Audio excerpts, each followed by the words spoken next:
हरे कृष्णा। तो आज सुबह हम लोग एकत्रित हुए हैं ये श्रीमद् भागवतम की क्लास में।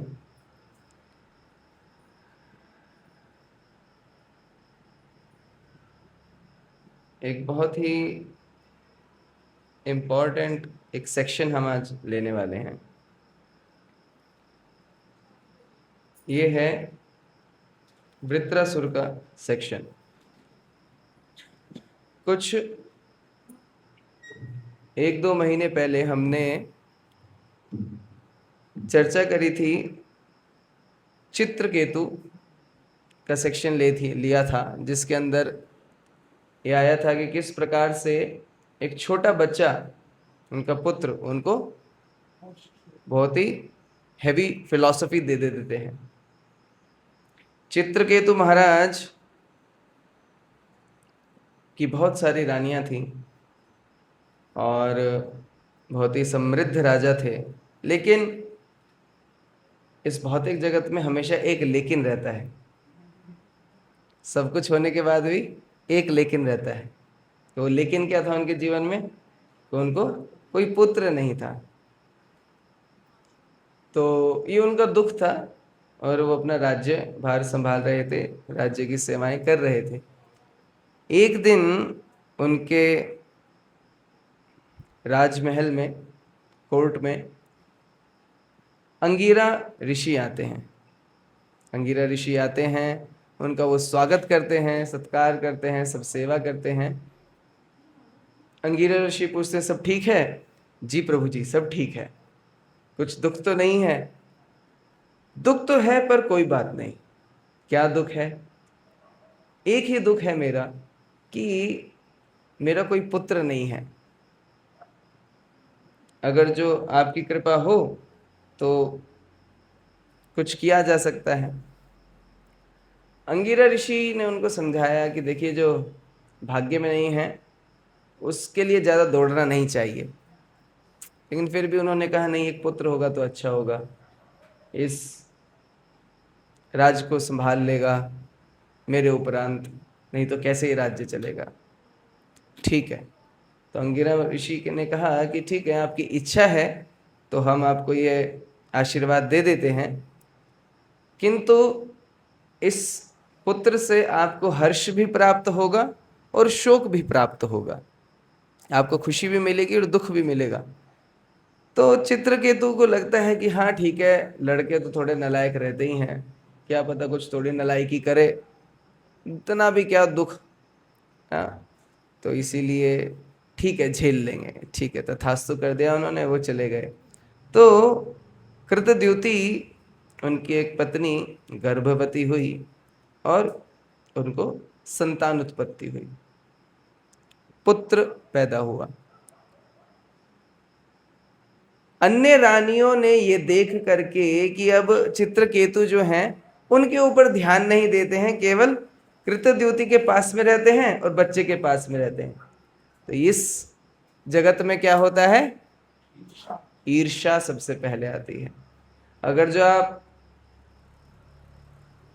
आपके जो मित्र मंडल हैं, आपके जो रिश्तेदार हैं, आसपास के लोग हैं, आप उनके जैसे ही रहेंगे तो कोई दिक्कत नहीं है। लेकिन जहां आप थोड़ा सा आगे निकले तो ईर्ष्या तुरंत आ जाती है। जैसे दो दोस्त फेल हो तो दुख लगता है, लेकिन दो दोस्त में से एक दोस्त पास हो जाए और एक फेल हो जाए तो ज्यादा दुख लगता है। ठीक है। तो इसी प्रकार से कृत्यद्युति की यही स्थिति थी। अन्य अन्य जो रानियां थी वो कृत्यद्युति से ईर्ष्या करने लगी। ईर्ष्या यहां तक बढ़ गई कि उन्होंने वो जो पुत्र का जिसका जन्म हुआ था उसको जहर दे करके मार डाला। अब समझ में आया चित्रकेतु को कि क्या कह रहे थे अंगिरा मुनि। बड़ा दुख हुआ, बड़ा शोक कर रहे हैं, विलाप कर रहे हैं। उस समय आगमन हुआ नारद मुनि जी का।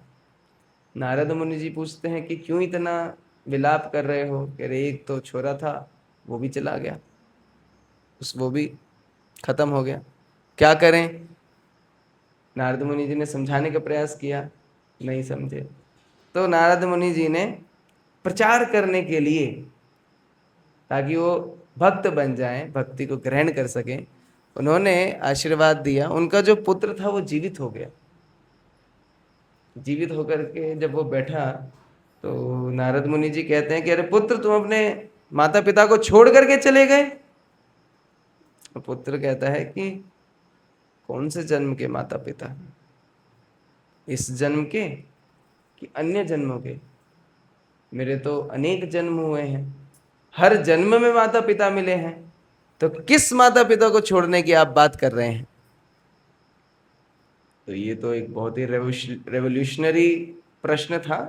राजा की आंखें एकदम, जो इतने दिन से नहीं खोल पा रही थी, तुरंत खुल गई कि जन्म मृत्यु के चक्र में फंसी एक जीवात्मा, उसको हर जन्म में एक पेयर ऑफ पेरेंट्स मिलते हैं।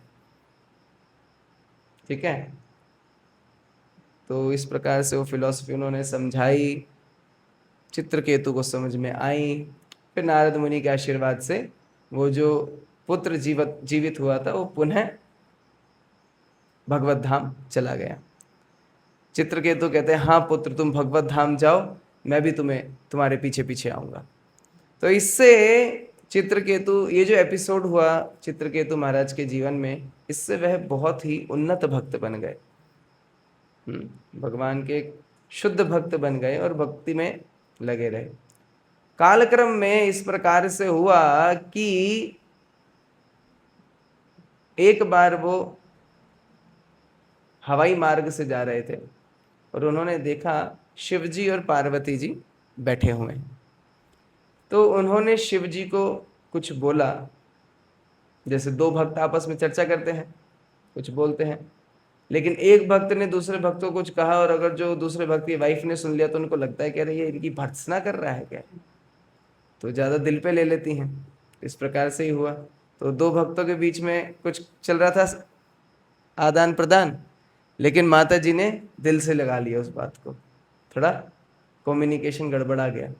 तो पार्वती मैया उनको तुरंत भर्त्सना करती हैं, और केवल भर्त्सना ही नहीं करती हैं, उनको श्राप देती हैं कि तुम अब एक राक्षस बन जाओ। इस प्रकार के तुम्हारा स्वभाव है, इस प्रकार से तुम हमारे पतिदेव को इस प्रकार से बोल रहे हो, जाओ तुम राक्षस बन जाओ। अभी भक्तों के जीवन में भी होता है, हमारे जीवन में भी होता है।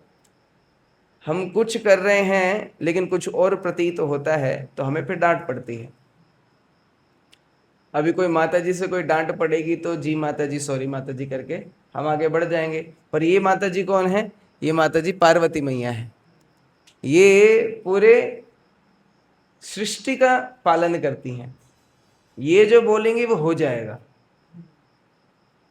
बाकी माता जी कोई कुछ बोलेगी तो डांट खा के आप शांति से बैठ जाओगे, पर ये माता जी ने जो बोला वो होगा। इन माता जी ने श्राप दिया कि आप असुर बन जाएं। ठीक है, तो असुर के रूप में जन्म होना ही है। एक बार इंद्र जो है, इंद्र अपने राज्य में बैठे थे, बढ़िया इवनिंग टाइम एंजॉय कर रहे थे, फोक म्यूजिक सुन रहे थे। फोक म्यूजिक सुनने के लिए उनको ऐसा पेन ड्राइव लगा करके या फिर यूट्यूब चला करके नहीं देखना पड़ता, उनकी कोर्ट में सब कुछ लाइव होता है। ठीक है, तो बढ़िया मज़ा चल रहा था। तो वहाँ से देखा कि उनके गुरुदेव बृहस्पति आते हैं, तो कोर्ट सेटल हो गया, सब लोग खड़े हो गए।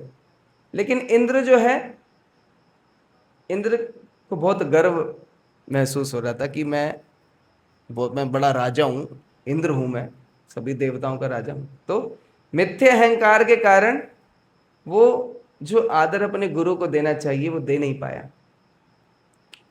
एटलीस्ट सीट से खड़ा होकर के उनको आदर देना चाहिए था, लेकिन वो दिया नहीं। इंद्र की ये स्थिति देख करके बृहस्पति जी कुछ नहीं बोले, बस वहां से वापस चले गए। उनको पता था कि अभी इंद्र की 12 बजने वाली है, अभी इसकी हालत खराब होगी। तो उसको वापस सुधारने के लिए वो कुछ नहीं बोले, बस वहां से चले गए। हमारे जैसे कोई व्यक्ति होता तो इंद्र पे चिल्लाता कि नालायक कहीं के, तुझे शर्म नहीं आ रही, मैं आया हूं, खड़ा हो। लेकिन भागवत पढ़ करके ये समझ में आता है किस प्रकार से आपस में डीलिंग भी करनी है।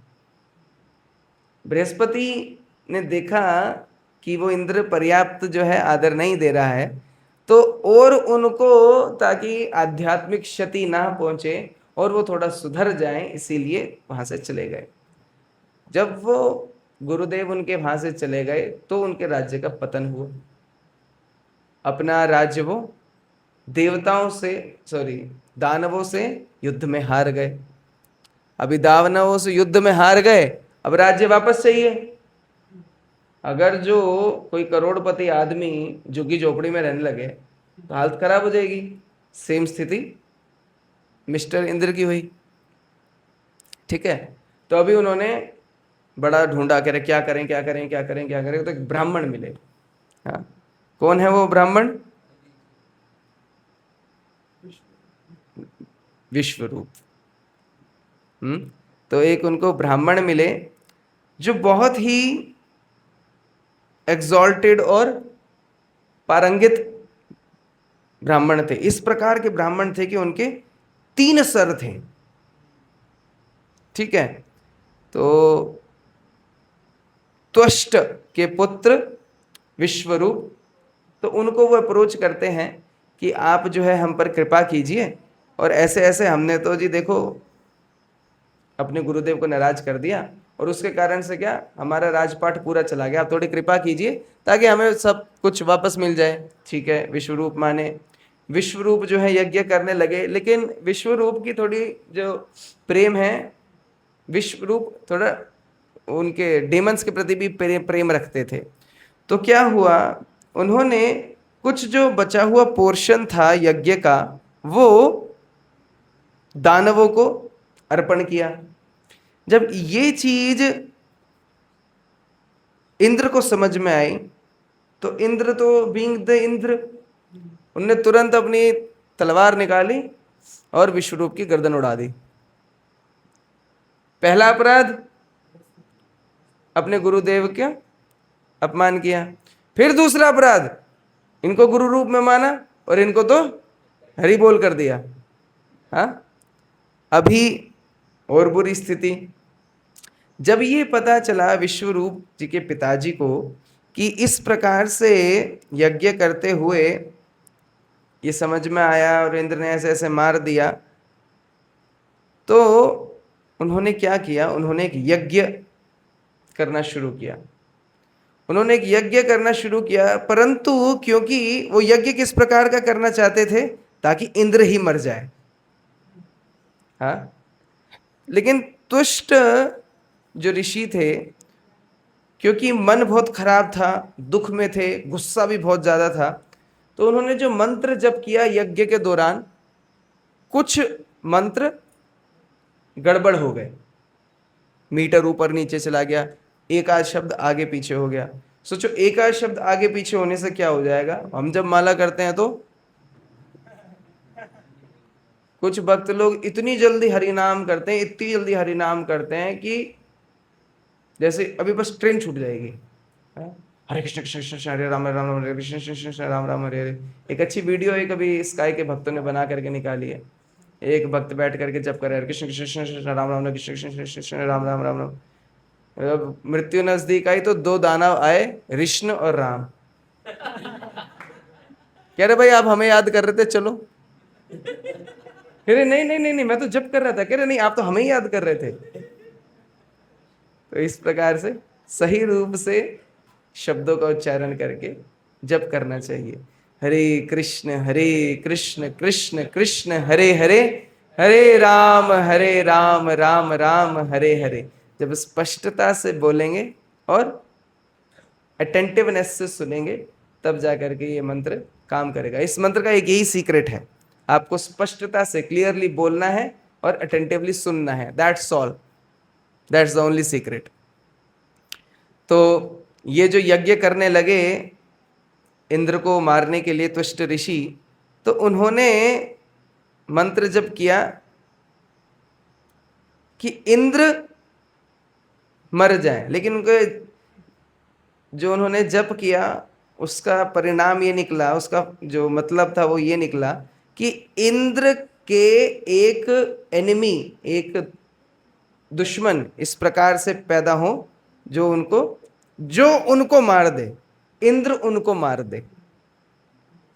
ठीक है, तो थोड़ा एक शब्द का गड़बड़ हो गया। वो इंद्र को ना मार, वो इंद्र को मार दे होना चाहिए था, लेकिन शब्द क्या हो गया, इंद्र उसको मार दे, इस प्रकार से हो गया। ठीक है, अभी जब यज्ञ खत्म हुआ तो यज्ञ से प्रकट हुए कौन, एक दानव। वो दानव का नाम है वृत्रासुर। ये वृत्रासुर वही चित्रकेतु है। चित्रकेतु महाराज को मिसकम्युनिकेशन का फल मिला था, वो ये रिजल्ट हो गया।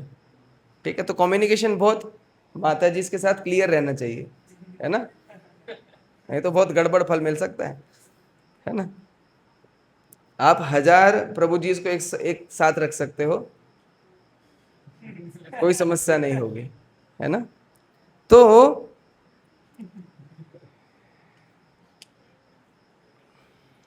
सभी देवता, अभी जो ये वृत्रासुर आए, ये वृत्रासुर जो है बहुत ही खतरनाक दिखते थे, बड़े बड़े बाल, बड़े बड़े दांत, बहुत ही अजीब सा शरीर। उनको देख करके लोग बेहोश हो गए। दैत्य इतने खुश हो गए कि हाँ हाँ हमारे चूड़ामणि आ गए हैं एकदम, दैत्य शिरोमणि वृत्रासुर की जय। अभी लड़ने के लिए आए थे कौन, देवतागण, लेकिन वृत्रासुर को देख करके आधे देवता बेहोश हो गए। जब आधे देवता बेहोश हो गए, अच्छा यहां पे बीच में प्रभुपाद जी कुछ बता रहे हैं। प्रभुपाद जी बता रहे हैं, जब इस प्रकार से वृत्रासुर को देखा तो देवताओं की हालत खराब हो गई। देवता तुरंत भगवान से याचना करने लगे, त्राहि माम, बचाइए हमें, बचाइए हमें। देवतागण को पता है कि हमें कठिन परिस्थिति में भगवान विष्णु की ही शरण लेनी है, क्योंकि उनके अलावा कोई बचा नहीं सकता है। प्रभुपाद जी यहां पर एक एग्जाम्पल दे रहे हैं। कुछ लोग जो हैं देवताओं की शरण में जाना चाहते हैं, भगवान की शरण छोड़ करके। देवतागण भगवान की शरण ग्रहण कर रहे हैं, लेकिन कुछ मनुष्य जो हैं वो देवताओं की शरण ग्रहण करते हैं। तो इसको किस प्रकार से समझा जा सकता है, उसको इस प्रकार से समझा जा सकता है कि एक समुद्र को पार करना है, समुद्र को पार करने के लिए कुत्ते की पूंछ पकड़ ली है। हाँ, कुत्ता जो है वो समुद्र में तैर करके जा सकता है, लेकिन वो आपको पार नहीं लगा सकता है। A dog can swim, but that doesn't mean that one can cross the ocean by grasping a dog's tail. ठीक है, तो इसीलिए देवतागण जो हैं भगवान के पास जाते हैं, प्रार्थना करते हैं। इनकी इतनी विषम परिस्थिति देख करके भगवान बताते हैं कि आप लोग जाइए दधीची ऋषि के पास, बहुत ही पावरफुल ऋषि हैं दधीची ऋषि, आप उनसे जाकर के उनके शरीर की हड्डियां मांगिए, और उससे एक जब आप वेपन बनाएंगे तो वो आप यूज कीजिए वृत्रासुर को मारने के लिए। वो वेपन का नाम क्या है, उस अस्त्र का नाम क्या है, वज्र। वज्र बनेगा। तो अभी बेशरम देवतागण गए दधीची ऋषि के पास में। बेशरम क्यों, क्योंकि कोई हड्डी मांगने के लिए जा रहा है, मतलब क्या है, मर जाओ सब। लेकिन भक्त जो होते हैं भगवान के बड़े कृपावान होते हैं। अगर जो मेरी हड्डियों से आपका कुछ भला हो रहा है तो आप मेरी हड्डी भी ले जाइए। दधीची ऋषि अपनी हड्डियां दे देते हैं। ठीक है, उन हड्डियों से उठा करके बनाते हैं वो वज्र। अभी वज्र को हाथ में लेकर के कह रहे अब तो मार डालेंगे इस वृत्रासुर को। बड़े खुशी खुशी ऐरावत पे बैठ करके इंद्र चलते हैं अपनी सेना के साथ में, और एक हाथ में गदा, एक हाथ में वज्र, ऐरावत के ऊपर बैठ करके टुमक टुमक जा रहे हैं। सामने वृत्रासुर आया। वृत्रासुर को इंद्र जो हैं एक गदा फेंक के मारते हैं। वृत्रासुर इतने पावरफुल हैं कि उस उड़ती हुई गदा को उल्टे हाथ से पकड़ लेते हैं। और उस उल्टे हाथ से गदा को लेकर के ऐरावत जो उनका हाथी है उस हाथी के सिर में देके मारते हैं। एक हिट में वो हाथी 14 योजन पीछे गया। 1 योजन यानी कि, मैं इसकी कैलकुलेशन लिखी थी क्योंकि 1 यार्ड, सॉरी यार्ड बोला है प्रभुपाद जी ने, 14 यार्ड यानी 42 फुट, लगभग इस बिल्डिंग की हाइट जितनी है इतनी। तो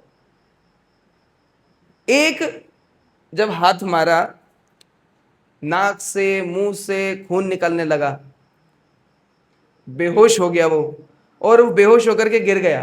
जब वो गिरा तो कौन गिरा साथ में? मिस्टर इंद्र, इंद्रदेव साथ में गिरे।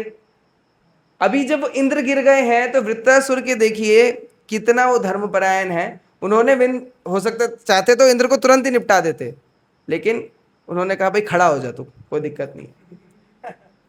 अभी इंद्र के हाथ में वो भी रहता है क्या? अमृत। वो अमृत का पान कराया वापस से ऐरावत को, ऐरावत की सारी समस्या खत्म हुई, वापस से वो जीवित हुए, उनमें शक्ति आई, फिर से ऐरावत पे बैठे। अभी इस प्रकार से देख करके, ये पूरा दृष्टांत देख करके देवताओं की हालत खराब। देवता इधर उधर भागने लगे, कुछ बेहोश होकर के गिर गए। जो बेहोश होकर के गिर गए, वृत्तासुर कुचलने लगा उनको, कुछ ज्यादा मेहनत करनी नहीं है, उनको कुचलने लगा, कुचल के आगे बढ़ने लगा। ठीक है, अभी देवतागण जब इतने डरने लगे तो देवताओं को वो बोलता है, पहले तो इंद्र की हालत खराब हो गई, इंद्र भी एकदम हक्का बक्का रह गया कि मैं करूं क्या, मेरे हाथ में वज्र तो है लेकिन ये वज्र काम कर पाएगा क्या उसके ऊपर? तो अभी यहां पर वृत्रासुर जो है, यहां पर बता रहे हैं वृत्रासुर ने इतनी तेज चिंगाड़ा कि बचे हुए डेमिगॉड्स जितने थे वो भी बेहोश हो गए।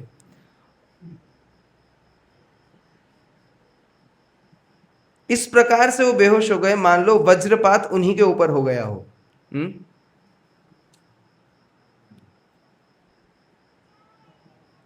As demigods closed their eyes in fear, Vritrasur, taking upon his trident, making the earth tremble with his great strength, trampled the demigods beneath his feet on the battlefield the way a mad elephant tramples hollow bamboos in the forest। जिस प्रकार से एक हाथी bamboo के जंगल में घुस जाता है तो बैम्बू की क्या हालत होती है, सब इधर उधर गिर जाते हैं, इसी प्रकार से वृत्तासुर भी अपने हाथ में ट्राइडेंट त्रिशूल को लेकर के चल पड़ा।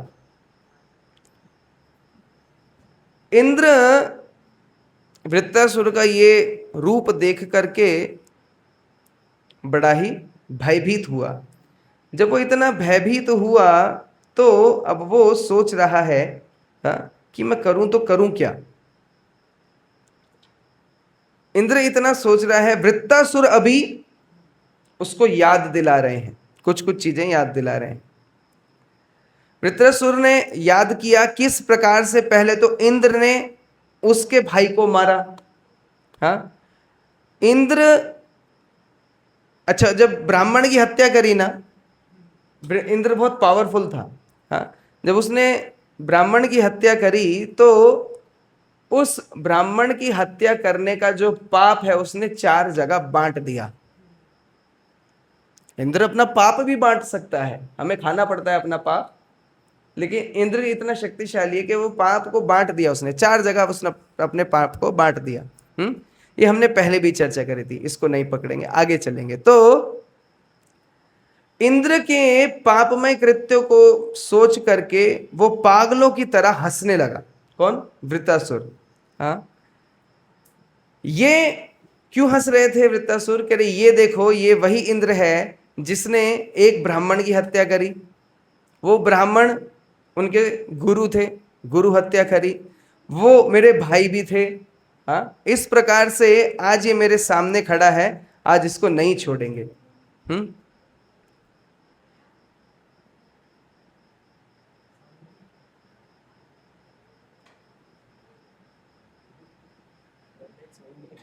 ऑनलाइन साउंड नहीं आ रही है क्योंकि म्यूट हो गया था। हरे कृष्णा, अभी आवाज आ रही है? ठीक है।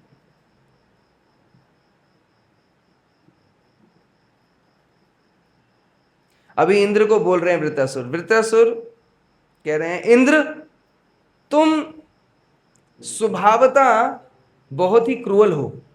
क्रूअल यानी कि तुम स्वभावतः बड़े ही क्रूर हो, क्योंकि इस प्रकार के तुम कार्य कर रहे हो। लेकिन तुम फिक्र फिक्र मत करो, फिक्र नॉट, है ना। मैं जितने भी देवता हो ना, तुम सबकी गर्दन काट करके भैरव को चढ़ा दूंगा, तुम चिंता मत करो।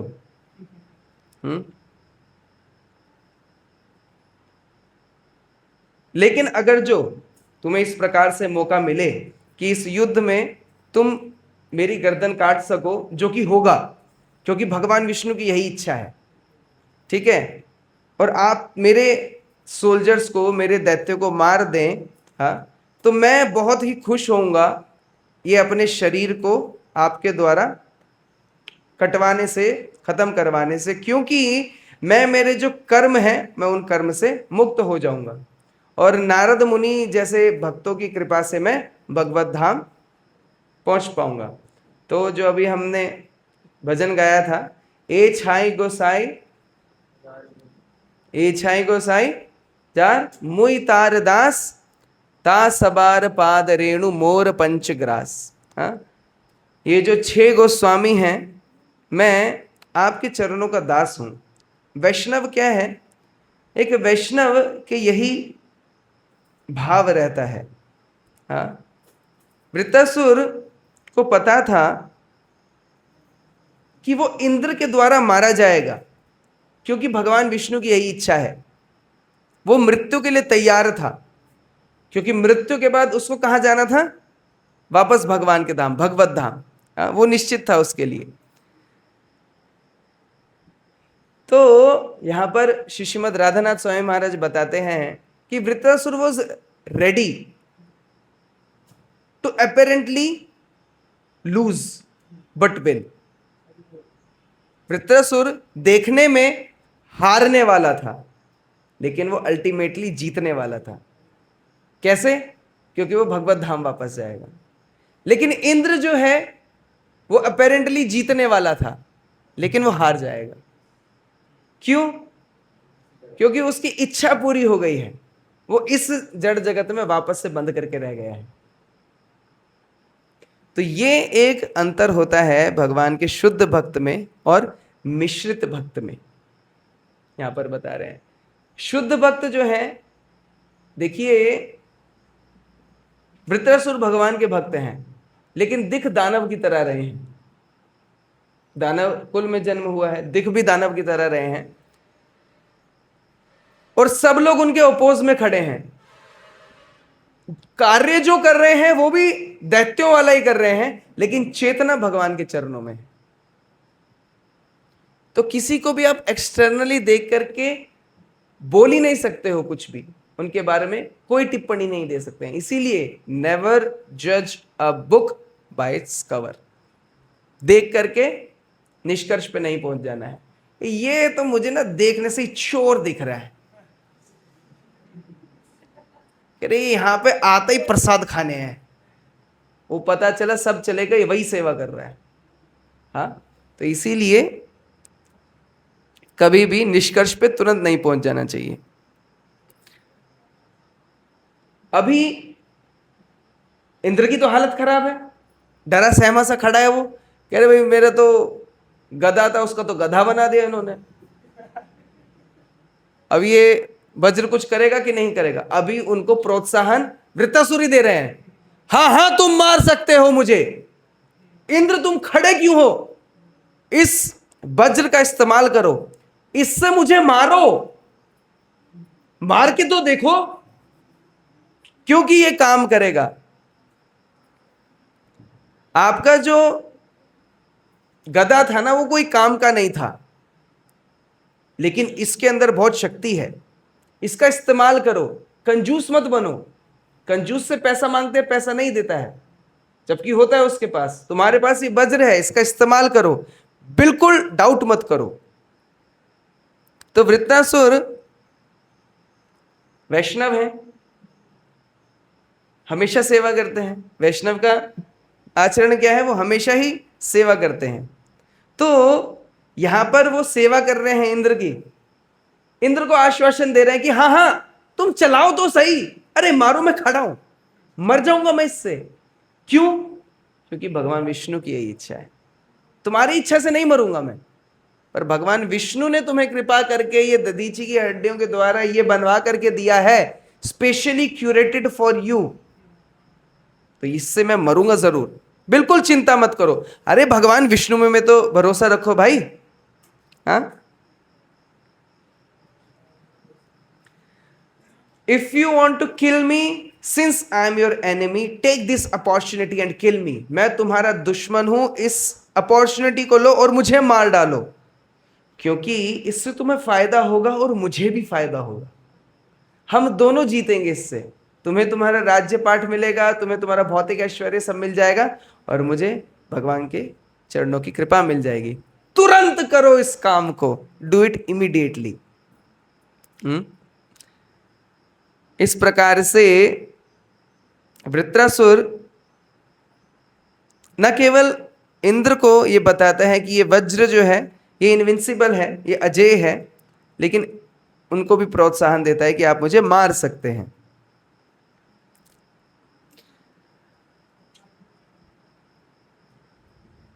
स्क्रीन शेयर करते हैं हम दूसरे तरीके से, ये आपको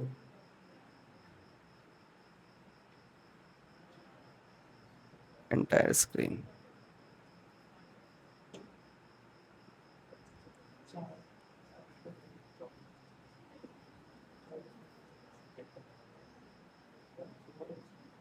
आ नहीं रहे क्यों?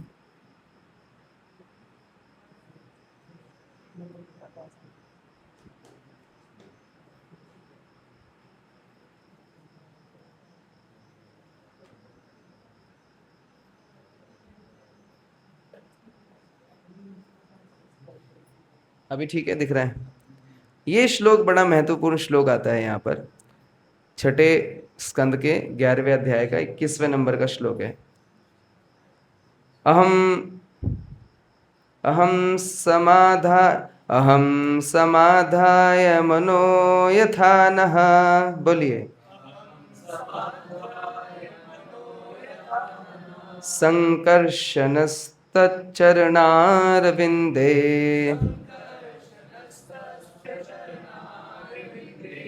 त्वद्वज्ररम्भोलुलितग्राम्यपशो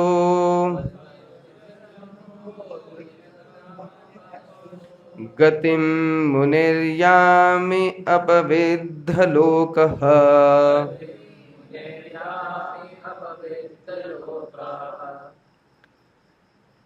By the force of your thunderbolt, I shall be freed of material bondage and shall give up this body and this world of material desires.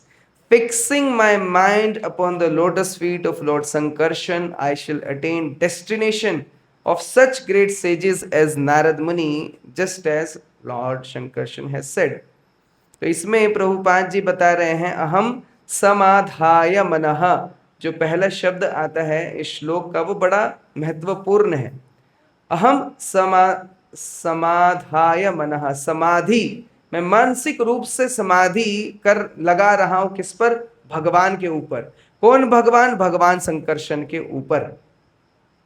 मृत्यु के समय जिसकी जैसी भावना रहती है उसी प्रकार के लोक पर उसका जन्म होता है, भगवत गीता में भगवान बताते हैं। तो इस प्रकार से वृत्रासुर जो हैं इंद्र को कह रहे हैं कि इंद्र तुम मुझे मारना शुरू करो, और मैं भगवान के ऊपर अपनी चेतना लगानी शुरू कर दी है।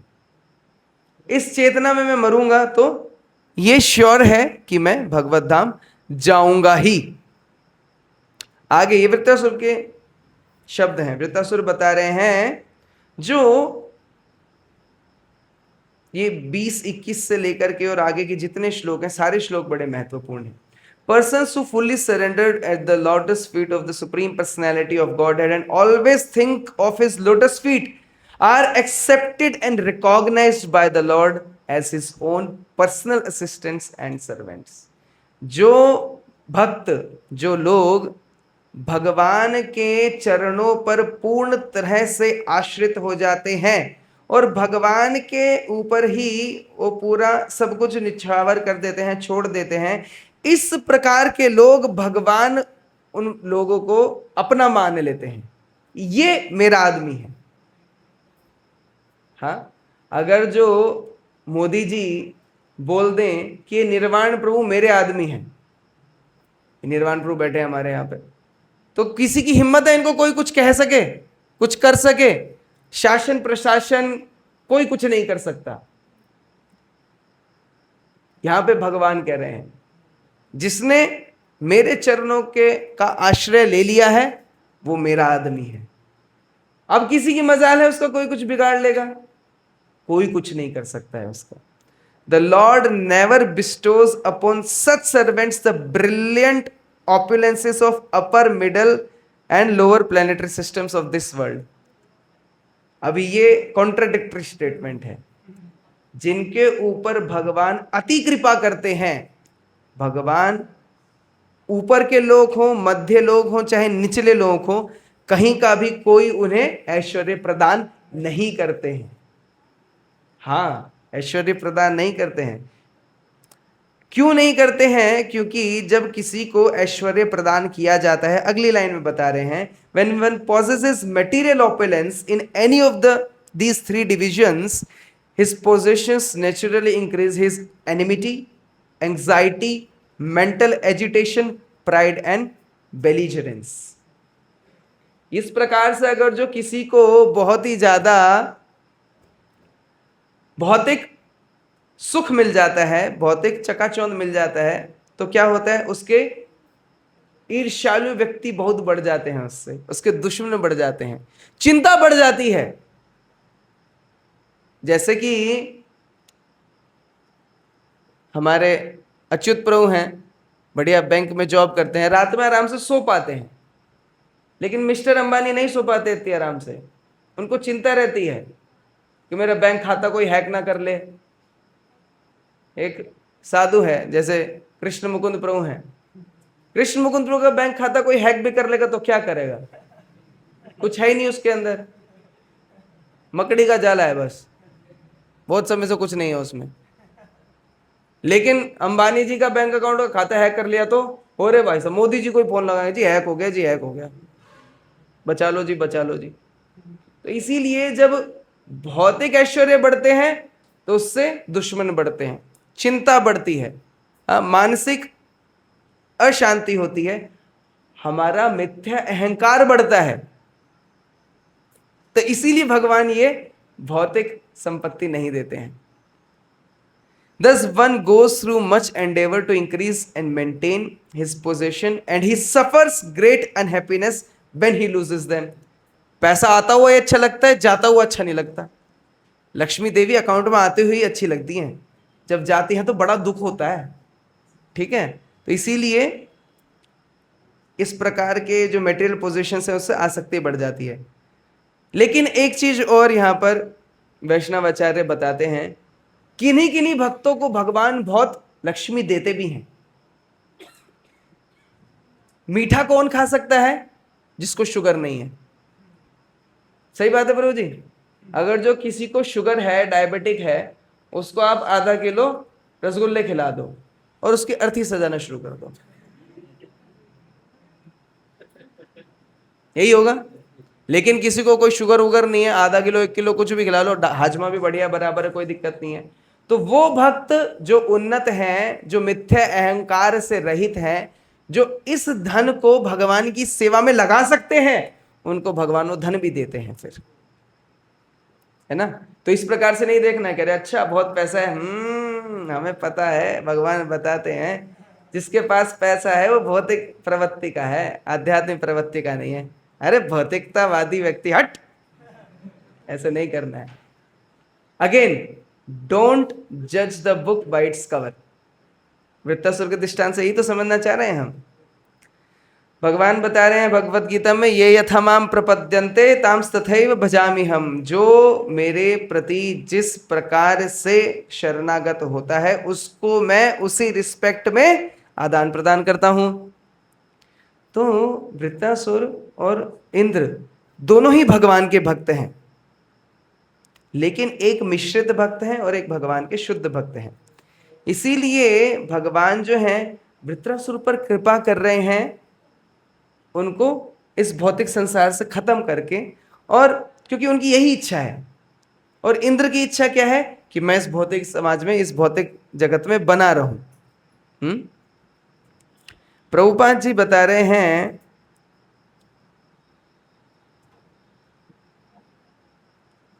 If one becomes rich his friends और रिलेटिव्स आर एनवियस। अगर जो आपके पास बहुत पैसा आ जाता है तो आपके रिश्तेदार शत्रु हो जाते हैं, और रिश्तेदार कभी कभी मांगने भी आ जाते हैं, कह रहे साहब कुछ दे दो, आप मना करके देखो, और वो जीवन भर की लड़ाई होती है। किसी ने ऐसा महसूस किया है? हाथ मत खड़े करना, ठीक है। तो जो एकांत भक्त हैं, केवल जो भगवान के भक्त हैं, Krishna therefore never provides material possessions. परंतु एक भक्त को कभी कभी ये भौतिक पोजेशंस चाहिए भी। पर क्यों चाहिए? प्रचार के लिए। भगवान के प्रचार में हम लक्ष्मी को लगाते हैं। श्रील प्रभुपाद जी बताते हैं, हम इस प्रकार के लोग नहीं हैं कि हम नेति नेति करें, नहीं नहीं हमें नहीं चाहिए, हमें नहीं चाहिए। हमें कोई लाखों रुपए भी देगा हम दोनों हाथ से लेंगे, करोड़ों देगा बिल्कुल मना नहीं करेंगे। क्यों? क्योंकि हमें उसे ठाकुर जी की सेवा में लगाना है, उसे प्रचार कार्य में लगाना है, उससे वही ग्रंथों को छपवा करके लोगों में बांटना है, भगवान का प्रसाद सबको बांटना है। तो पैसा कितना चाहिए? हमें बहुत पैसा चाहिए, क्योंकि हमें भगवान का प्रचार प्रसार करना है। हाँ, खुद के इंद्रिय तृप्ति के लिए बिल्कुल नहीं चाहिए। That is the concept of simple living and high thinking. स्वयं के लिए हम जमीन पे सोएंगे, लेकिन भगवान के लिए मार्बल का मंदिर बनाएंगे। हाँ, तो कर्मी और भगवान के भक्त में यही डिफरेंस है। हाँ, आगे वृत्तासुर कह रहे हैं, O Lord the Supreme Personality of Godhead, our Lord forbids his devotees to endeavor uselessly for religion, economic development and sense gratification। भगवान जो हैं अपने भक्त को धर्म, अर्थ, काम के लिए समय खराब नहीं करने देते हैं। Indra one can thus infer, O Indra one can thus infer infer how kind the Lord is. Such mercy is obtainable only by unalloyed devotees, not by person who aspire material gains। हाँ, लोगों को जनरली क्या चाहिए? प्रभुपाद जी बता रहे हैं, लोगों को चाहिए धर्म, अर्थ, काम, लेकिन भगवान के भक्तों की इस प्रकार की इच्छा नहीं होती है। भगवान के भक्तों की केवल एकमात्र इच्छा है, क्या? कि हम आपकी सेवा कर सके, इस जीवन में भी और इस जीवन के बाद भी। जिंदगी के साथ भी, जिंदगी के बाद भी क्या करना है? केवल ठाकुर जी की सेवा। हाँ, तो भगवान का ये स्पेशल अरेंजमेंट रहता है कि धर्म, अर्थ, काम से भगवान भक्तों को कोसों दूर रखते हैं।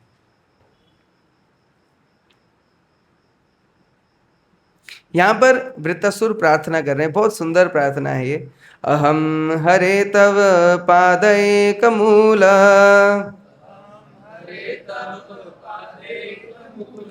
दासानुदासो भवितांस्मि भूयः।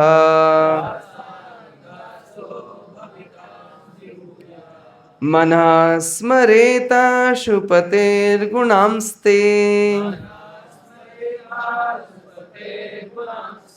गृणीत वाक् कर्म करोतु कार्यः।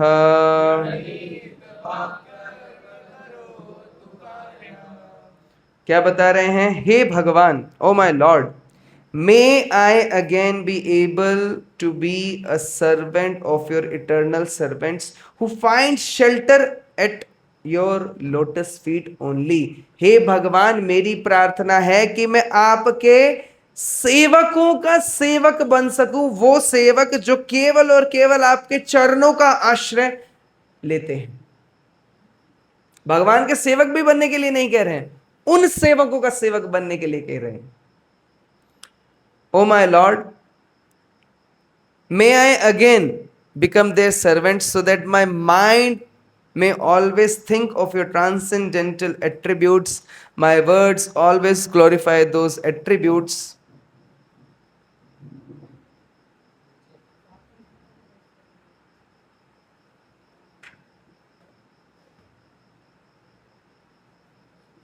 And my body always engage in the loving service of your lordships. Srila Prabhupada ji बताते हैं, श्री चैतन्य महाप्रभु ने बताया है क्या, कि देखिए हमें भगवान का दास नहीं बनना है, हमें भगवान के दासों का दास बनना है। मैं प्रधानमंत्री जी का ड्राइवर हूं, बहुत बड़ी पोस्ट है, ऐसा मूछे ऐंठे मार करके व्यक्ति घूमता है, मोदी जी का ड्राइवर हूं। लेकिन मोदी जी के ड्राइवर का कोई अगर जो जूता साफ करता है तो वो ऐसे ऐंठ के नहीं घूमेगा, अजी ड्राइवर का जूता साफ कर रहा हूं, मोची हूं, उनका कोई वैल्यू नहीं है। और मोची के कोई कपड़े धोता हो तो उसकी तो बिल्कुल ही कोई वैल्यू नहीं है। तो अपना मिथ्या अहंकार इतना शून्य रखना है, इतना खत्म रखना है। इसीलिए श्री चैतन्य महाप्रभु बताते हैं श्री चैतन्य चरितामृत में, ना हम विप्रो न च नरपतेर नापि वैश्यो न शूद्रो ना हम वर्णी च न ग्रह प्रतिर न वनस्थो यतिर्वा किंतु प्रोद्यान निखिल परमानंद पूर्ण अमृताब्धेर गोपी भर्तु पद कमले और दास दास अनुदास। हमें केवल भगवान कृष्ण के सेवकों का सेवक बनना है। 3rd डिग्री चल रही है। इसका मतलब क्या है? This means that one must accept a spiritual master. एक गुरु को हमें ग्रहण करना चाहिए जो कि भगवान की गुरु शिष्य परंपरा में आ रहे हों। गुरु शिष्य परंपरा में आ रहे हैं मतलब जो अभी गुरु हैं वो अपने गुरु के शिष्य हैं, वो गुरु अपने गुरु के शिष्य हैं। तो ये पूरी गुरु शिष्य परंपरा क्या है? ये servant of the servant of the servant, सब सेवकों की श्रृंखला में आ रहे हैं। समझ रहे हैं? एक गुरु हैं, उनके सेवक हैं, लेकिन ये सेवक गुरु बन गए हैं लेकिन उनके सेवक हैं। तो हमारे लिए क्या है? हम श्रृंखलाबद्ध में सेवकों की श्रृंखला में आ रहे हैं। हमें सेवक बनना है। गुरु के निर्देश में प्रभुपाद जी कह रहे हैं तो अभी और करना क्या है? गुरु के निर्देश में अंडर हिज डायरेक्शन मन, बुद्धि और वचन, मनसा कर्मणा वाचा, तीनों तरीके से भगवान की सेवा करनी है। मन से, शरीर से और वचनों से। शरीर से कैसे करेंगे? जिस प्रकार से गुरुदेव बता रहे हैं उस प्रकार से। मंदिर में सेवा कीजिए, बर्तन धोइए, पोंछा लगाइए, पंखे साफ कीजिए, ठीक है, धूल उड़ी, कल आंधी आई, कचरा फेंक दीजिए, भगवान के लिए भोग बनाइए, भगवान की आरती कीजिए, भगवान का श्रृंगार कीजिए, भक्त लोग आए हैं दरी बिछाइए। ये शारीरिक रूप से सेवा कर रहे हैं भगवान के मंदिर में। भगवान के मंदिर में बस झाड़ू लगाने मात्र से ही आपके कितने सारे ग्रह हैं जो आपको जो परेशान कर रहे हैं वो सब भी झड़ जाते हैं, दूर चले जाते हैं। आप किसी ज्योतिषी से पूछ करके देखिएगा, हम पे भरोसा मत कीजिए। किसी ज्योतिष जिनके ऊपर आप भरोसा करते हैं उनसे पूछिए कि मंदिर में झाड़ू लगाने के क्या फायदे हैं। वो पूरा शास्त्र खोल के बैठ जाएंगे क्या क्या फायदे हैं। और हमारे भक्त तो ऐसे ही लगाते रहते हैं दिन भर। हाँ, और मन से क्या करना है? मन से भगवान का चिंतन करना है। कब? हमेशा। और वाणी को कैसे भगवान की सेवा में लगाना है? इस वाणी से भगवान के नाम का प्रचार प्रसार करना है। ठीक है, तो मनसा कर्मणा वाचा, इस प्रकार से हमें भगवान की सेवा करनी है। आगे बता रहे हैं वृत्रासुर के मुझे ध्रुवलोक भी नहीं चाहिए, ब्रह्मलोक तो दूर की बात है, मुझे ध्रुवलोक नहीं चाहिए, मुझे कोई भी ब्रह्मलोक भी नहीं चाहिए, कोई भी देवता को कोई ग्रह नहीं चाहिए। Nor do I want to be the supreme ruler, ना मुझे कोई इंद्र बनना है, ना मुझे चंद्र बनना है, ना मुझे देवताओं का राजा बनना है, ना मुझे दैत्यों का राजा बनना है। I do not desire to be the master of powers of yogic mystic yoga, nor do I want liberation if I have to give up your lotus feet. अगर जो मुझे आपकी चरणों की शरण को छोड़ना पड़े तो ना मुझे मुक्ति पसंद है, ना मुझे योगिक सिद्धि पसंद है। एकमात्र चीज चाहिए, क्या भगवान? आपके चरणों की शरण। A pure devotee never desires to gain material opulences by rendering transcendental service to the Lord. बड़ी इंपॉर्टेंट स्टेटमेंट है, इसको ऐसे यहां पे टैटू बनवा लीजिए यहां पे इसका। एक भक्त जो है भक्ति के बदले कुछ नहीं चाहते हैं। हमें बचपन से सिखाया गया है, कल एक भक्त चर्चा कर रहे थे, बता रहे थे, हमारे बचपन से हमारे अंदर एक कीटाणु घुसा दिए हैं, वायरस घुसा दिया है। क्या वायरस है? कह रहे आप मंदिर में जाइए, हाथ खड़े होकर के मांगिए, हर जगह जाइए और मांगिए, मुझे ये दे दो, धनम देही, जन्म देही, ऐश देही, कैश देही, इस प्रकार की हमारी प्रार्थनाएं रहती हैं। हाँ, क्यों? क्योंकि मैं सेवा कर रहा हूं भगवान आपकी, आपके लिए मैंने ये दान पात्र के अंदर 100 रुपए डाले। हम एक दिन और चर्चा कर रहे थे, हमने ये 100 रुपए डाले हैं, इसके आगे 4 जीरो लगा करके मेरे अकाउंट में डलवा देना। याद रखना भगवान 100 डाल रहा हूं, करोड़ दे देना, एक नहीं 100 करोड़ देना, 100 ही देना आपको। इस प्रकार से तो हम भक्ति के बदले कुछ नहीं चाहते हैं। भक्ति का मतलब हम भगवान की जो सेवा, पूजा, नाम जप कर रहे हैं, उसके बदले कुछ नहीं चाहिए भगवान, आपके चरणों की शरण मिल जाए इस भक्ति के माध्यम से, और कुछ नहीं चाहिए। Never desires to gain material opportunities. भगवान मैं आपकी सेवा कर रहा हूं इतने दिनों से, एक कम से कम 600 गज का प्लॉट ही बनवा दो, मेरा नौकरी लगवा दो मेरी, अरे मेरे बेटे का IIT में एडमिशन हो जाए, इतना तो कर सकते हो भगवान, मेरे नाम के कहां सोए हुए हो। करते हैं प्रार्थना, लेकिन भक्तों को कोई भौतिक कोई सुख नहीं चाहिए, कोई प्रार्थना नहीं है। भक्तों की प्रार्थना क्या है? नरोत्तम दास ठाकुर बता रहे हैं, तादेर चरण सेवी भक्त सनेवास, जन्म जन्म होए एई Abhilash. To serve the Lord and the servants of His servants in the association of devotees is the only object of pure unalloyed devotee. भगवान के शुद्ध भक्तों का एकमात्र ऑब्जेक्टिव क्या रहता है? कि मैं आपके सेवकों के सेवकों का सेवक बन सकूं और आपके भक्तों का संग ले सकूं। ये संग लेने के लिए ही तो ये पूरा अरेंजमेंट किया गया है। ये संग ही तो है जो हमें शक्ति प्रदान कर रहा है। नहीं तो आप सब अपने घर पे भी रहते हैं, लेकिन जब घर पे रहते हैं तो क्या इतनी अच्छी चेतना हो पाती है? घर पे रह करके अकेले कमरे में बैठ करके जप करेंगे वर्सेस आप सब भक्तों के साथ में बैठ करके जप करेंगे, आप देखिए आपके जप की क्वालिटी कितनी बढ़ जाएगी। अगर जो आपके पास दिन में मंदिर आने के लिए या भक्ति करने के लिए एक लिमिटेड ही विंडो है, मान के चलिए बस मेरे को आधा ही घंटा है मेरे पास, पौना ही घंटा है मेरे पास, तो आप यहाँ 6:30 से 7:15 पे आइए, मंगल आरती में मत आइए, कोई दिक्कत नहीं है।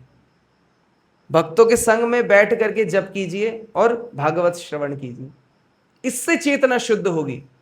1 घंटा है आपके पास, अब 6:15 से 7:15 आइए। 1.5 घंटा है आपके पास, तो 6:15 से पहले और आधे घंटे पहले आ जाइए। लेकिन भागवत श्रवण करना और भक्तों के साथ जप करना, यह हमारा मोटिव होना चाहिए। पौना घंटा तो निकाल सकते हैं, आप प्रतिदिन निकाल सकते हैं। आप सुबह 7:30 बजे तक ऐसा कोई कार्य नहीं करते हैं कि आप मंदिर ना आए। केवल एक चीज की वजह से नहीं आते हैं, वो क्या है? क्या है? जोर से बताइए, सुनाई नहीं दिया। केवल आलस है। संडे को ऐसा कोई बहुत कुछ मिल नहीं जाता। कौन है जो अपने ऑफिस में सुबह 7:30 से पहले जाकर के बैठ जाते हैं? हाथ खड़ा कीजिए। कोई नहीं है। मंदिर आने का फायदा क्या है? यहां पे आएंगे, प्रसाद भी साथ मिलेगा, घर में भी बताना नहीं है। आपको हम 7:30 पे ब्रेकफास्ट करा करके भेजेंगे। आप बताइए, हमें ऑफिस जाना, आपका टिफिन लगा करके देंगे। मंदिर का मतलब क्या है? मंदिर का मतलब है आपके लिए पूरी वो व्यवस्था है ताकि आप भक्ति अच्छे से कर सकें। हमारे एक भक्त को जाना था, तो हमने उनको कहा कि प्रभु जी हम यहाँ से आपको पूरा ब्रेकफास्ट लंच पैक करके देंगे, आप तो आइए मंदिर में, भक्ति कीजिए। भक्ति करना बहुत जरूरी है। हमारे गुरु महाराज श्री श्रीमद् भक्तिचार्य स्वामी गुरु महाराज, उनके निजी जीवन से हम ये सीख रहे हैं। गुरु महाराज एक बार देखे कि एक भक्त हैं, वो टीचर हैं स्कूल में, उनके बच्चे हैं, पति काम करते हैं, बच्चे स्कूल जाते हैं, तो सुबह सुबह माता जी को माला भी करनी है, भक्ति भी करनी है, फिर कुकिंग भी करनी है, फिर स्कूल भी जाना है, फिर दोपहर में भी बच्चे परेशान होते हैं आकर के खाना बनाने। गुरु महाराज ने कहा बिल्कुल सब कुछ छोड़ दो, आप लोग सुबह सुबह मंदिर आओ, मॉर्निंग प्रोग्राम अटेंड करो, यहाँ पे प्रसाद लेके जाओ, पैक करके लेके जाओ, बच्चों को बोलो दोपहर में यहाँ करके प्रसाद लेंगे। मंदिर किस लिए है? आप लोगों को भक्ति में फैसिलिटेट करने के लिए, ताकि आप भक्ति अच्छे से कर पाए, इसलिए ये मंदिर है।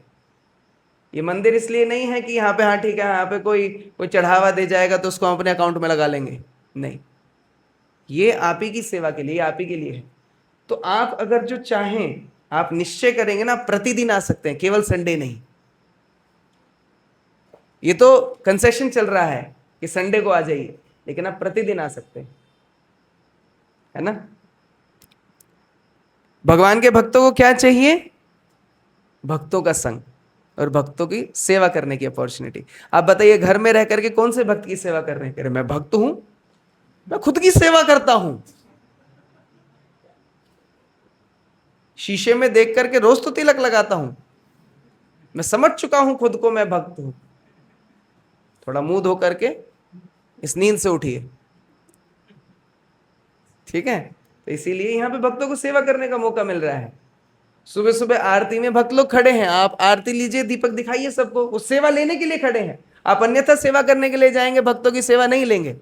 भक्तों की सेवा करना बहुत मुश्किल है, कोई सेवा लेना नहीं चाहता है, क्योंकि वो भी भक्त है ना जिसकी सेवा करना आप चाह रहे हैं। लेकिन मंगल आरती में सब खड़े हैं, आप आरती लीजिए, सबको दिखाइए, सब लोग लेना चाहते हैं, सब लोग की सेवा करना चाहते हैं। हाँ, कोई बैठ रहा है, आसन लगा दीजिए, भगवान का श्रृंगार कीजिए, इस प्रकार से सेवा करने की इच्छा तो रखिए, भगवान वो सारी व्यवस्था करके देंगे आपको, ठीक है। तो वृत्तासुर के जो दृष्टांत हैं, इससे हम ये सब चीजें सीख रहे हैं। O my lord, I am wandering throughout this material world as a result of my fruitive activities. इस भौतिक जगत में मैं भटक रहा हूं, क्यों? मेरे कर्मों के कारण।